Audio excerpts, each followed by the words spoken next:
सभी को सादर नमस्कार। आज अपन बात कर रहे हैं राजस्थान की अफवाह प्रणाली के बारे में। राजस्थान की अफवाह प्रणाली को अपन ने 3 भागों में विभाजित किया था।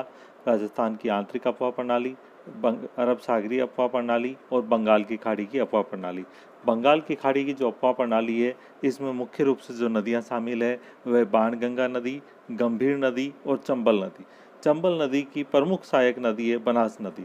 बनास नदी की जो अधिकतर नदियां हैं, सहायक नदियां हैं, वह सभी अरावली पर्वतमाला के पूर्वी ढालों से निकलकर इसमें मिलती है। बनास नदी राजस्थान के लिए बहुत ही महत्वपूर्ण नदी है।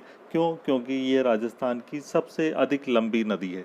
बनास नदी को हम कुछ और नामों से भी जानते हैं, जैसे वन की आस, क्योंकि इस नदी के जो कैचमेंट एरिया है उसमें बहुत ज़्यादा वनों का विकास हुआ है, इसलिए इसको वन की आस के नाम से भी जानते हैं। इस नदी को वर्णनासिनी नदी भी कहते हैं, क्योंकि इस नदी के जो पेटे कैचमेंट एरिया है उसमें अत्यधिक युद्ध हुए हैं और इससे बहुत ज़्यादा जनधन की हानि हुई है। इस कारण इसको वर्णनासिनी भी कहा गया है। ये जो नदी है ये अरावली पर्वतमाला में कुंभलगढ़ के पास खमनोर की जो पहाड़ियाँ हैं उनसे निकलती है और राजसमंद नाथद्वारा के बीच फैले हुए जो क्षेत्र है उसमें इसको मोस्टली इसका जो पानी प्राप्त होने का एरिया है, कैचमेंट एरिया है।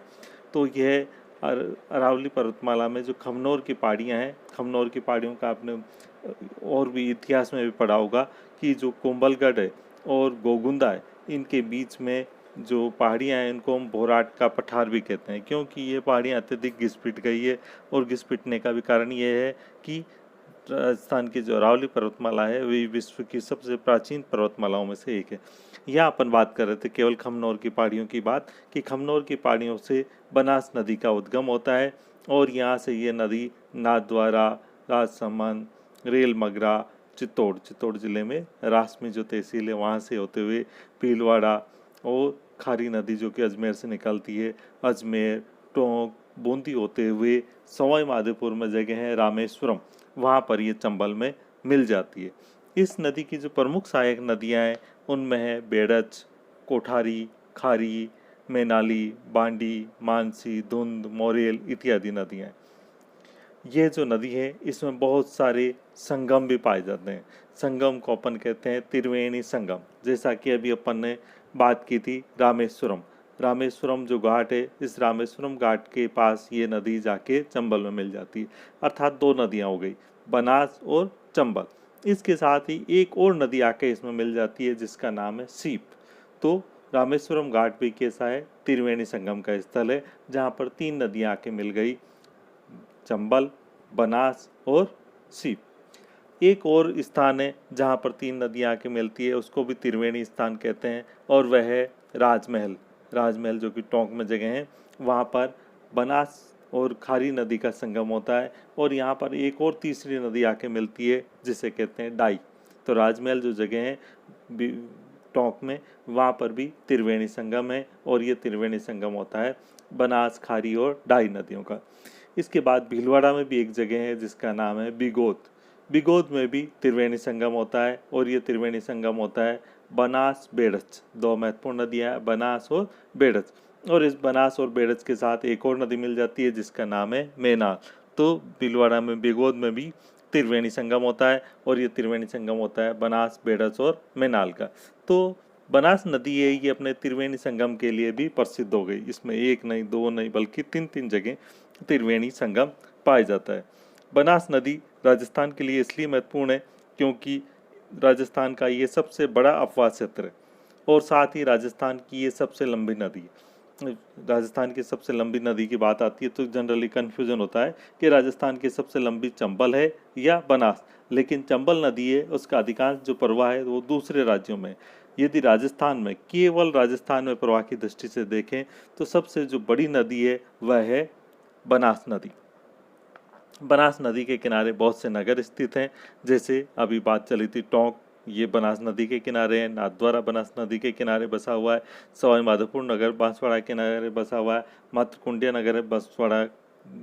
मातृकुंडिया नगर है, ये भी बनास नदी के किनारे बसा हुआ है। इसके बाद अपन बात कर रहे हैं कि ये राजस्थान के लिए क्यों महत्वपूर्ण नदी है, क्योंकि ये राजस्थान के अजमेर, जयपुर, किशनगढ़, ब्यावर, पुष्कर इत्यादि जो प्रमुख नगर हैं उन सभी नगरों को पेयजल का उपलब्ध कराने का कार्य करती है। ये जो पेयजल है ये बनास नदी पर एक बांध बना हुआ है जिसका नाम है बिसलपुर डैम। इस बिसलपुर डैम के कारण इन सभी नगरों को पानी जल की आपूर्ति होती है, इसलिए भी बनास नदी महत्वपूर्ण है। बनास नदी की पे जो बिसलपुर डैम बना हुआ है, इस बिसलपुर डैम में कई बार ऐसा होता है कि जल की बिल्कुल कमी हो जाती है और कई बार ऐसा होता है कि जल इस ओवरफ्लो करना पड़ता है, इसके गेट खोल खोल के जल निकालना पड़ता है, जिस जल का अपव्यय होता है। तो इस जल का उपयोग करने के लिए या तो इसकी लंबाई ऊंचाई है उसको बढ़ाई जाए। ऊंचाई बढ़ाने से समस्या ये आ जाती है कि कई ऐसे नगर हैं जो इसकी डूब में आ जाते हैं। तो फिर इसके जल को उपयोग में लेने के लिए इसके साथ ही एक और बांध का विकास किया जा रहा है जो कि इसरदा बांध है। ये इसरदा बांध बिसलपुर डैम से जो ओवरफ्लो पानी हो रहा है, गेट खोलने से जो पानी निकल रहा है, उस पानी का उपयोग इसरदा बांध में किया जाएगा। बनास नदी, इसकी जो सहायक नदियां हैं उसके बारे में अपन ने बात की थी कि बनास नदी की जो सहायक नदी है उसमें सबसे प्रमुख नदी है बेड़च नदी। बेड़च नदी गोगुंदा, भी अपन ने बात की थी कि खमनोर की कुंभलगढ़ और गोगुंदा, ये दोनों के बीच के जो पहाड़ हैं वो काफ़ी घिस पिट गए और घिस पिट के पहाड़ हैं जो पठार में बदल गए और इन पठारों को कहते हैं भोराट का पठार। और कुंभलगढ़ है, इसके पास खमनौर की पहाड़ियों से तो निकल गई बनास नदी। अब बात रही दूसरी गोगुंदा। गोगुंदा की जो पहाड़ियाँ हैं उन गोगुंदा की पहाड़ियों से भी एक नदी का उद्गम होता है और इस नदी का नाम है बेड़च नदी। तो अब अपन बात कर रहे हैं बेड़च नदी जिसका उद्गम होता है गोगुंदा की पहाड़ियों से और ये नदी गोगुंदा की पहाड़ियों से निकलकर आगे उदयपुर तक पहुंचती है। उदयपुर में फतेह सागर, पिछोला का ओवरफ्लो होता है, स्वरूप सागर का ओवरफ्लो होता है, ये भी इस नदी में मिलता है और ये नदी उदयपुर जो नगर है वो इसी नदी के किनारे विकसित है।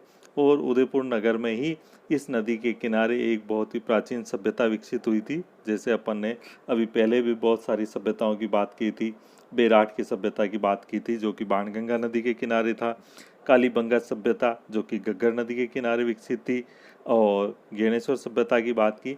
इसी तरह एक सभ्यता आयड़ सभ्यता, ये आयड़ सभ्यता भी विकसित हुई है और इस आयड़ सभ्यता उदयपुर के पास स्थित है। और तो ये जो नदी है उसी के किनारे आयड़ सभ्यता है और उदयपुर नगर विकसित है। इस नदी को भी आयड़ नदी के नाम से ही जानते हैं। बेड़स नदी नाम इसका उदय सागर के बाद होता है। तो ये नदी गोगुंदा से लेके उदय सागर तक प्रवाहित होती है, तो इसका नाम है आयड़ नदी और इसी के किनारे उदयपुर नगर विकसित है, इसी के किनारे आयड़ सभ्यता विकसित है। जब कभी इस नदी में जल की मात्रा अधिक होती है तो उदयपुर की कई बस्तियां जल के डूब में आ जाती है, जैसे TRI का एरिया है, ट्राइबल रिसर्च इंस्टीट्यूट का, अशोकनगर का एरिया है, ये सारा का सारा एरिया डूब में आ जाता है। यहाँ अपन बात कर रहे थे कि यह नदी उदय सागर में जाके गिरती है। उदय सागर से जब यह नदी निकलती है तब इस नदी का नाम होता है बेड़स नदी। यानी गोगुंदा से उदय सागर तक इस नदी का नाम होता है आयड़ नदी और उदय सागर के बाद इस नदी का नाम हो जाता है बेड़स नदी। उदय सागर से ये बेड़स नदी निकलकर चित्तौड़गढ़ में कपासन तहसील से प्रवाहित होती हुई चित्तौड़गढ़ जिले तक चित्तौड़गढ़ तक पहुंच जाती है। चित्तौड़गढ़ नगर इसी नदी के किनारे विकसित है और चित्तौड़गढ़ का किला है वो भी इस नदी के किनारे ही विकसित है। चित्तौड़गढ़ का किला भी एक पठार के, जैसे अपन ने अभी गोगुंदा के भोराट के पठार की बात की, वैसे ही चित्तौड़गढ़ का जो किला है वह भी एक पठार पर विकसित है और वो जो पठार है वह कहलाता मेसा। मेसा यानी एक टेबल नुमा ऊपर उठा हुआ भाग है, पठारी भाग, उसे मेसा कहते हैं। तो जो चित्तौड़गढ़ का किला है वह मेसा पठार पर विकसित है और चित्तौड़गढ़ के किनारे ही इस नदी में एक और दूसरी नदी आके मिलती है जिसका नाम है गंभीरी नदी। और यहीं पर एक महत्वपूर्ण बांध भी बना हुआ है जिसे कहते हैं गोसुंडा बांध। गोसुंडा बांध भी इस नदी के किनारे ही विकसित किया गया है।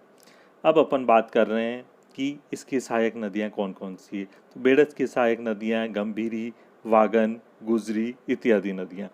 अब नेक्स्ट जो अपन बात कर रहे हैं कि बेड़च की सहायक नदी, प्रमुख सहायक नदी कौन सी है। बेड़च की प्रमुख सहायक नदी है गंभीरी। गंभीरी नदी जो कि मध्य प्रदेश में नीमच जो जिला है उसमें जावद की पहाड़ियों से निकलती है और आगे जाकर अभी अपन ने बात की है कि यह नदी बेडस में मिल जाती है। इसके बाद में नेक्स्ट प्रमुख जो महत्वपूर्ण नदी है वह है मासी नदी।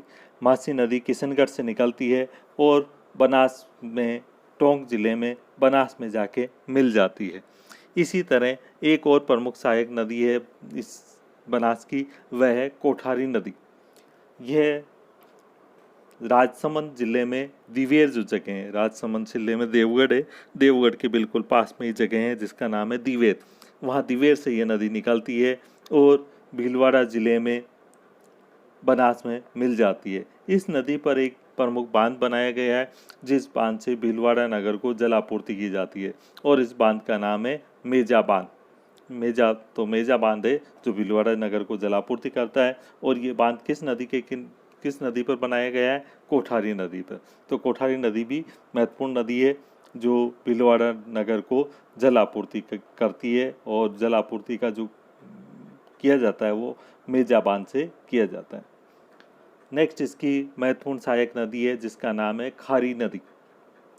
खारी नदी भी बनास की प्रमुख सहायक नदी है जो कि राजसमंद जिले की बिजराल की जो पहाड़ियाँ हैं उनसे निकलती है। ये नदी देवगढ़ होते हुए टोंक जिले में देवली के समीप बनास में मिल जाती है और इसके थोड़ा सा आगे ही बिसलपुर डैम बना हुआ है। तो देवली के समीप ये जो नदी है खारी नदी, यह बनास में मिल जाती है। इस खारी की नदी के किनारे अनेक नगर विकसित हैं जैसे आसीन, विजयनगर, गुलाबपुरा। ये सारे जो नगर हैं ये इस खारी नदी के किनारे ही स्थित हैं। एक और महत्वपूर्ण सहायक नदी जो कि बनास में मिलती है वह है मोरेल नदी। मोरेल नदी जयपुर के पास चैनपुरा से निकलती है और करौली में हाड़ौती जो गांव है वहाँ पर जाके बनास में मिल जाती है। तो आज अपन ने जो बात की वह की थी चंबल की प्रमुख सहायक नदी बनास के बारे में। बनास राजस्थान के लिए विशिष्ट स्थान रखती है। उसका कारण ये है कि यह राजस्थान की सबसे बड़ी नदी भी है और राजस्थान का सबसे ज़्यादा कैचमेंट एरिया भी रखती है और राजस्थान के जो प्रमुख बड़े नगर हैं उनको जलापूर्ति करने का भी काम करती है। और इसका जो बांध है इस पर बना हुआ बिसलपुर डैम वो भी अधिक प्रसिद्ध बांध है।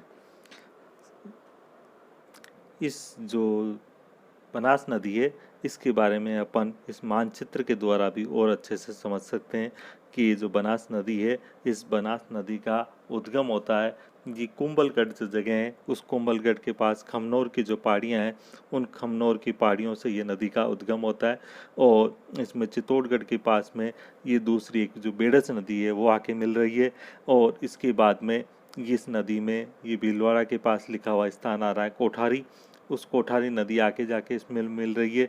कोठारी नदी के आगे चले तो अपन अजमेर के दक्षिण में हमें दिखाई दे रहा है एक स्थान लिखा हुआ खारी। खारी नदी भी इसमें आके मिल रही है जो कि देवली के समीप मिलती है। उसके बाद आगे ये नदी प्रवाहित होती है तो इसमें मासी, बांडी इत्यादि नदियाँ आके मिलती है। इसके बाद इसमें एक और नदी आके मिलती है जिसे मोरेल के नाम से जानते हैं। और इसके बाद आपको दिखाई दे रहा है एक स्थान करौली और एक स्थान दिखाई दे रहा है सवाई माधोपुर। करौली और सवाई माधोपुर के मध्य में स्थान है जिसे हम रामेश्वरम के नाम से जानते हैं। इस रामेश्वर घाट जो कि सवाई माधोपुर में है वहाँ पर यह नदी चंबल में मिल जाती है। यहीं पर एक और नदी भी मिलती है जिसे सीप कहते हैं। तो ये स्थान त्रिवेणी के लिए प्रसिद्ध है, त्रिवेणी संगम के लिए। धन्यवाद।